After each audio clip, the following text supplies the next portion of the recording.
നിന്നോട് പറയാനുള്ളതൊക്കെ നേരത്തെ തന്നെ ഞാൻ നിന്റെ മുഖത്ത് നോക്കി പറഞ്ഞതാ. നിന്നെപ്പോലെ അഴിഞ്ഞാടി നടക്കുന്ന ഒരു പെണ്ണ് എന്റെ അടുത്ത് വരുന്നതോ സംസാരിക്കുന്നതോ എനിക്ക് ഇഷ്ടമല്ല. നിന്നെ കൺവട്ടത്ത് കണ്ട കുളിക്കണം. നിന്നെ പോലുള്ള എല്ലാത്തിനോടും അറപ്പാ എനിക്ക്. മാറി നിക്കടി.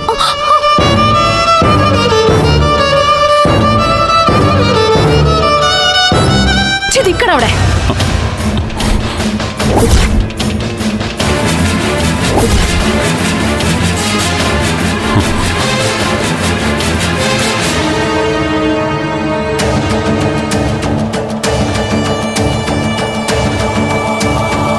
താൻ എന്താ കരുതിയത്? ഒരു പെണ്ണിന്റെ മുഖത്ത് നോക്കി എന്തും പറഞ്ഞിട്ട് കയ്യും വീശി അങ്ങ് പോവാന്നോ? അടിച്ച് നിന്റെ പല്ല് കൊഴിക്കാത്തതേ എനിക്കൊരു നേരം അന്നം വിളമ്പിത്തരുന്ന ജാനകി അമ്മയുടെ മകനാണ് നീ എന്നുള്ളത് കൊണ്ട് മാത്രം. എടോ, നേരത്തെയും ഇപ്പോഴും താൻ പറഞ്ഞ ജാടത്തരത്തിനെ പോലീസിൽ ഞാനൊരു പരാതി എഴുതി കൊടുത്താലേ എത്ര വർഷങ്ങൾ താൻ അഴിയെണ്ണി അകത്ത് കിടക്കുന്നറിയോ? വകുപ്പ് സ്ത്രീത്വത്തെ അപമാനിച്ചു എന്ന് വെച്ചാ മതി.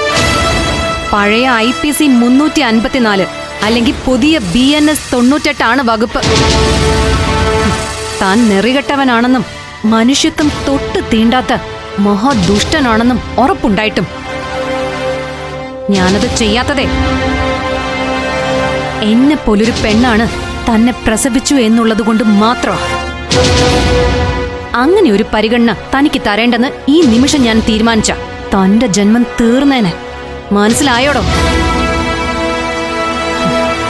ലോകത്തൊരു പെണ്ണിനോടും പറഞ്ഞുകൂടാത്ത വാക്കുകളാ നേരത്തെയും ഇപ്പോഴും താൻ എന്നോട് പറഞ്ഞത്. കണ്ടവന്റെ കുഞ്ഞിനെ വയറ്റിൽ ചുമന്ന് പണത്തിന് വിലപേശുന്നവൾ, മാനം കെട്ടവൾ, അഴിഞ്ഞാട്ടക്കാരി. ഇത്രയും നിന്ദ്യമായ വാക്കുകളും ക്രൂരമായ അപമാനവും സഹിക്കേണ്ടി വരുന്ന ഒരു സ്ത്രീയുടെ മനസ്സിൽ എന്തായിരിക്കും എന്ന് അറിയണമെങ്കിലേ താൻ ആദ്യം തന്റെ പെറ്റമ്മയോട് ചെന്ന് ചോദിക്കണം. അല്ലെങ്കിൽ കുഞ്ഞനിയത്തിയോട് ചെന്ന് ചോദിക്കണം. അവര് പറഞ്ഞു തരും എങ്ങനെയാ ഫീൽ ചെയ്യുന്നതെന്ന്.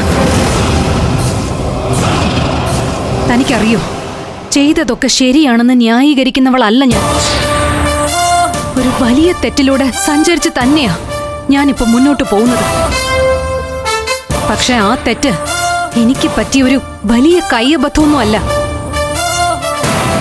അതിലേക്ക് ഞാൻ വലിച്ചിഴക്കപ്പെട്ടതുമല്ല.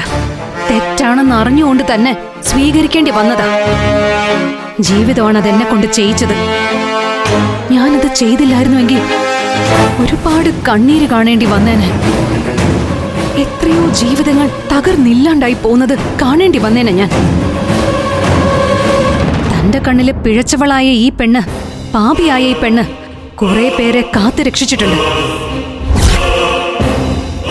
തീരാത്ത സങ്കടങ്ങളിലേക്കും ദുരിതങ്ങളിലേക്കും തള്ളിവിടാതെ ചേർത്ത് പിടിച്ചിട്ടുണ്ട്. അതൊന്നും അറിയാതെയാ താൻ എന്നെ ശാസിച്ചത് മുഴുവൻ. ഞാൻ ഈ പറഞ്ഞതൊന്നും തനിക്ക് മനസ്സിലായില്ലെങ്കിൽ സ്വന്തം ജീവിതത്തിലേക്ക് തന്നെ താനൊന്ന് തിരിഞ്ഞു നോക്കിയാൽ മതി.